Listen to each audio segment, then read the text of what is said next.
আরে ও লাবিবা রে, এখন আমার যে অবস্থা রে, আরে ও লাবিবা, দেখি নাই তো আগে।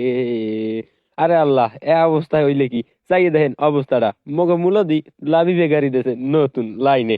তাই লাভি বেগারি কিন্তু বরিশালে অনেক নাম করা, মোটামুটি ভালোই সাকুরের লাগে টক্কর লাগে। কিন্তু যাও অত কথা বাদ, আজকে মনে করেন প্রথম দিন আর উদ্বোধন দিন বুঝলেন, মানে জন্মদিন আজ গইলে, কিন্তু আইয়া কামটা হইলে কি অবস্থাটা দেখেন, মানে আজকে প্রথম দিন আইসে বেটাই গাড়ে গাড়ে মনে করেন আইয়ে লেরাটা মনে করেন বলদ ছলদের না একটা গাড়ি, মনে করেন সব গাড়ির পাশা থাকে যায় কাটা, মানে হোগাটা একটু উঁচু থাকে।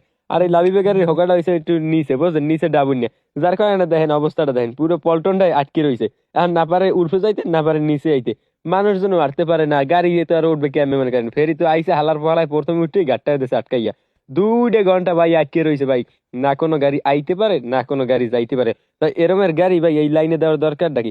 মনে ছোট রাস্তায় ছোট গাড়ি দেবে না, এই বলদ ছলদের মতো গাড়ি দিয়ে এত বড় যে একটা গাড়ি দিয়েছে। এখন অবস্থাটা হয়েছে কি দেখেন, কে মগো লাইনের যে গাড়ি আছে সে গাড়ি কি খারাপ ভাই?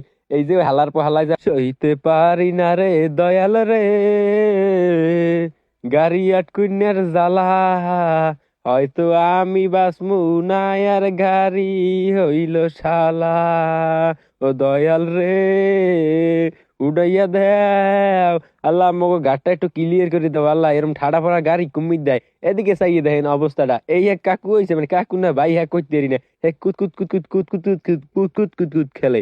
দেখেন অবস্থাটা দেখেন, গাড়ি লিয়ে উঠতে পারে না, এই যে সিপি দিয়ে দরকার আছে রিক্স লিয়ে ওঠার।